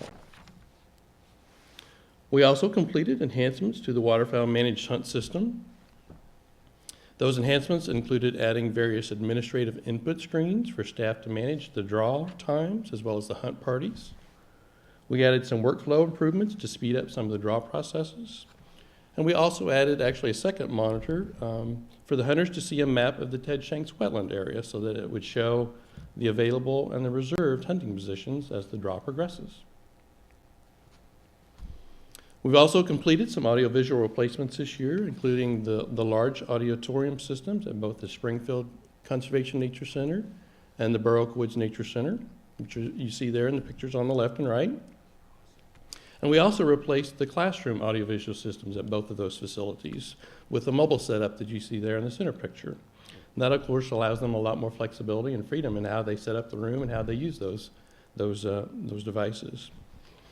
I would add that all that equipment there you see replaced equipment anywhere from about 15 to 25 years old. So things like slide carousels and VCR tapes and stuff went away, and modern technology took its place. And we've had some really positive feedback on that. Each year we also work on what we call discovery projects. These projects basically have us gather both the technical and business requirements for a planned project, and then we work to put together a high-level design, some screen mock-ups, a cost estimates, and a draft schedule. And of course, that helps us ensure that we are delivering the desired results by doing that upfront planning. And as you can see here, we've completed 2 of these type projects the first half of this fiscal year. Moving on briefly, just to kind of talk about some of our operations area, the maintenance and operations area within IT. These are just a few of the highlights from that area. As you see, we've completed over 7,500 help desk calls. We've processed over 300 IT purchase requests, provided maintenance and support for a number of applications and devices, and replaced well over 500 pieces of IT equipment that had reached its end of life. Moving on now to talk about agenda item number 13. I'll share a few of the updates of some of the current projects. And again, that report is in your packet. Starting on page number 2 with project number 7. I'm excited to announce that work is definitely on schedule and we're nearing the finish line for our infrastructure asset management and land systems. The planned configuration of that purchase application has been completed, and we're working on the remaining bugs to get those repaired and tested. We're also basically now preparing for the final testing of the entire system, so we're excited about that. The second project there for incident reporting is for protection, which is also on page number 2, project number 8. That project is basically having us add additional incident reporting functionality to their existing agent desktop and agent mobile applications, which you can kind of see the screen mock-ups there on the screen for those 2 applications. These capabilities will help agents effectively and efficiently, actually as well, record all of the incidents that they have with the public. And then last, it's not actually on the report because it didn't meet the funding threshold to be added to the report, but I shared a while ago about the other shooting range check-in systems that have been installed, so I wanted to share that we're also working on the Jay Hinges shooting range to get that system set up there, again, just like the others, with a triangle on the front. But that is progressing well towards completion. And that concludes my prepared updates for those 2 reports. I'm happy to entertain any questions or comments. Any questions of Doug? None. Thank you, Doug. Thank you. Tom, you're up. And we do have an action item here.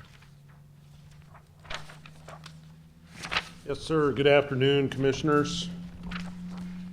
The first item I have is the quarterly personnel report for the second quarter of FY18. And again, per the Commission's request, This report summarizes all of the personnel actions that were approved by the director during that time period. The report shows an estimated annual increase in personal services expenditures of approximately $209,000.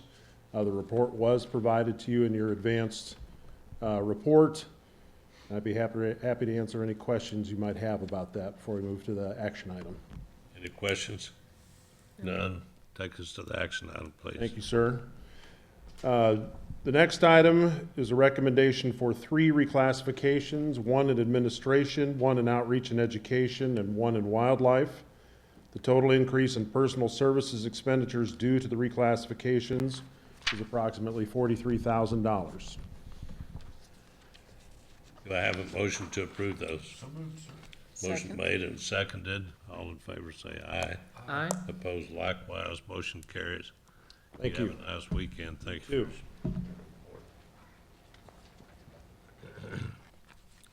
Looks like, Aaron, you're up. Good afternoon, Commissioners, Director. A very Afternoon. smooth meeting up to this point. Commissioner Murphy, in less than 5 minutes, we've been able to confirm that there are triangles at the Bush shooting range on the kiosk there, so. I didn't doubt it. I didn't either, but we were going to check. Commissioners, I have a legislative update for you. We're 6 weeks into the legislative session, so there's still a long way to go. This coming week, as Director Pauly indicated, we'll have the opportunity to present our FY19 budgets in both the House and the Senate. We'll be doing the Senate on Tuesday and the House on Wednesday for Valentine's Day, so that should be a great Valentine's Day gift for everyone. Obviously, House Bill 19 is something that's very important to us. We will be tracking both House Bill 18 and 19 very closely this year. As you all know, Sarah and I met with Dr. Brown, Senator Brown, as well as Representative Scott Fitzpatrick early in the session to discuss our concerns. We have split out our money in both House Bill 18 and 19 for a total of about $65 million. That's a little bit more than what we've asked in the past, but that's to make up for the shortfall from last year and to help with the cash flow for the various construction projects that Jacob has on the shelf right now. Some of the activities that Larissa and I have been busy with the last couple weeks, obviously chronic wasting disease is a very hot topic. It's a difficult topic to discuss and understand, but with the help of Resource Science and other divisions, we've been able to put together some detailed maps that show where the positives occur on the landscape, where we've taken samples, and then used information from Wisconsin to show the results of what can happen if we don't do the targeted culling in those small defined geographies. So Larissa and I have spent a considerable amount of time going around talking with representatives and senators in those counties impacted by chronic wasting disease. I do have to give a kudos to Larissa. She's been working with both St. Louis and Kansas City police athletic leagues to acquire or basically donate MONASP archery packets to each of those PAL leagues, which are in the inner city for kids that may not have an opportunity to participate in the MONASP program.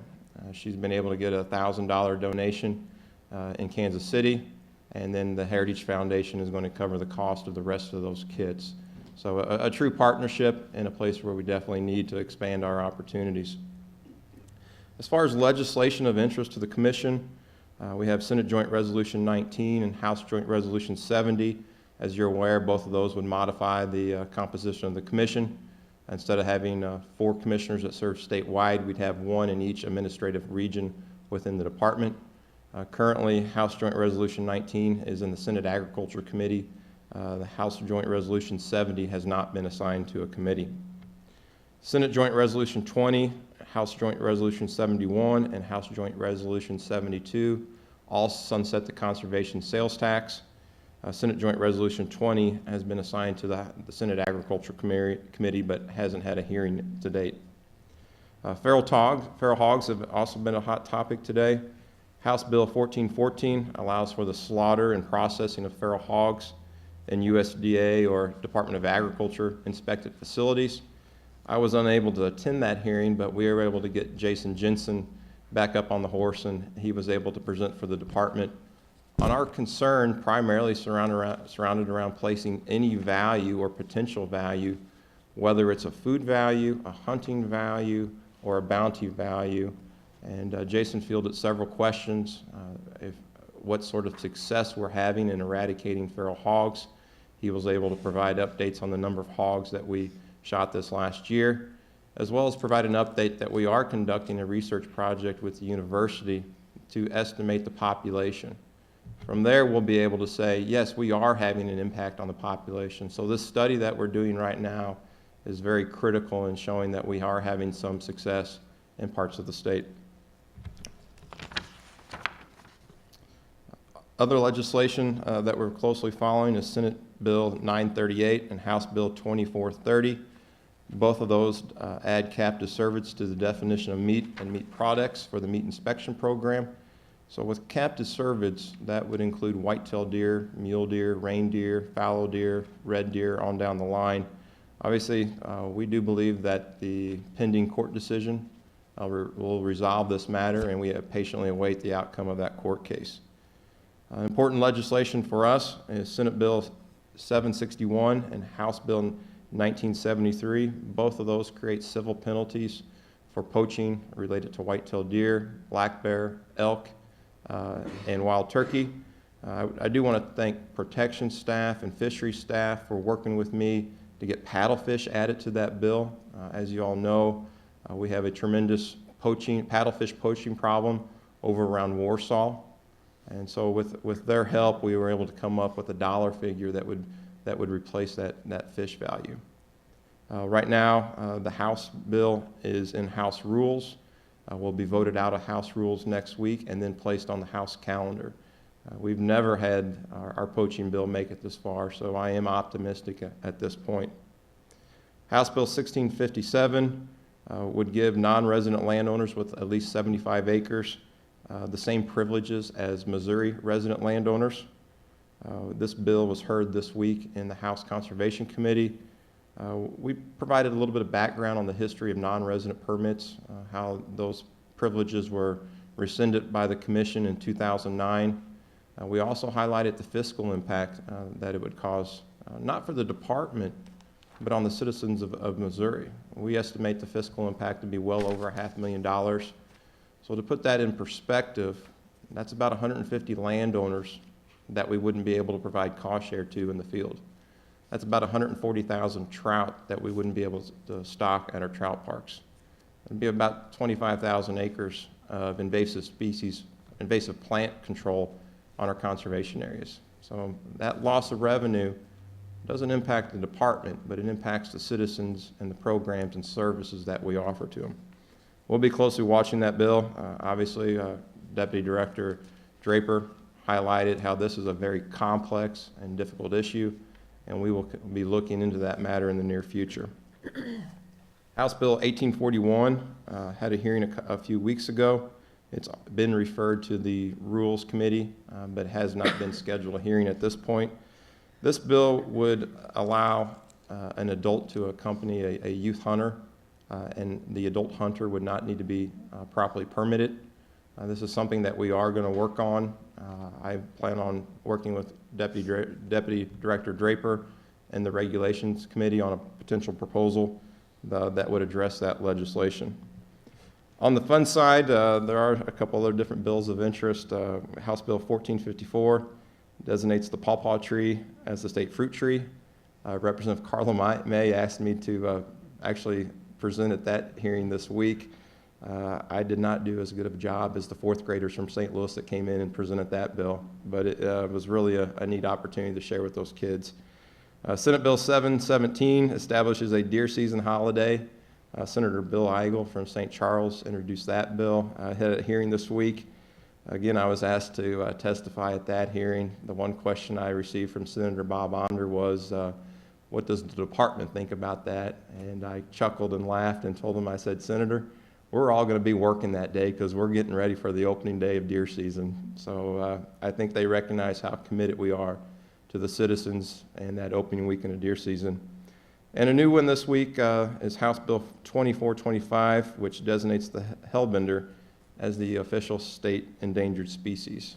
Representative Justin Alferman introduced that bill. Obviously, a fourth grade class has come up with that idea. My hope is that someday we'll be able to get the hillbender off the endangered species list, and we won't need it as a symbol, but it's a valiant effort by the kids. With that, Commissioners, I'll be happy to answer any questions. What about it, Commissioner Murphy? Questions? None? How about you, Commissioner Bradford? Director Pauley? Any questions of your deputy? But I won't share at this point in time. Okay. Aaron, thank you. All right, thank you, Commissioners. You want to give us a report on the boys? That would be a legal matter for closed session.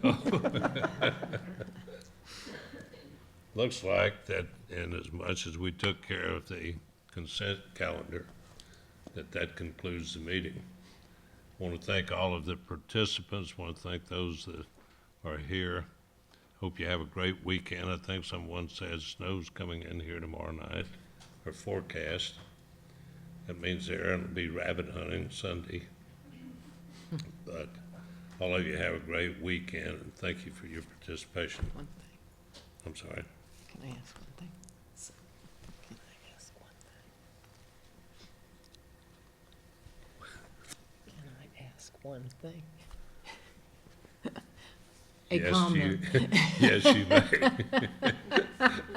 Please. I would ask, as we close, that we keep Commissioner Emeritus Lowell Moeller in our prayers. He's going through some pretty tough times over in University Hospital, and so every prayer helps. Very good point. Thank you for that. Thank everyone for being here. Meeting adjourned.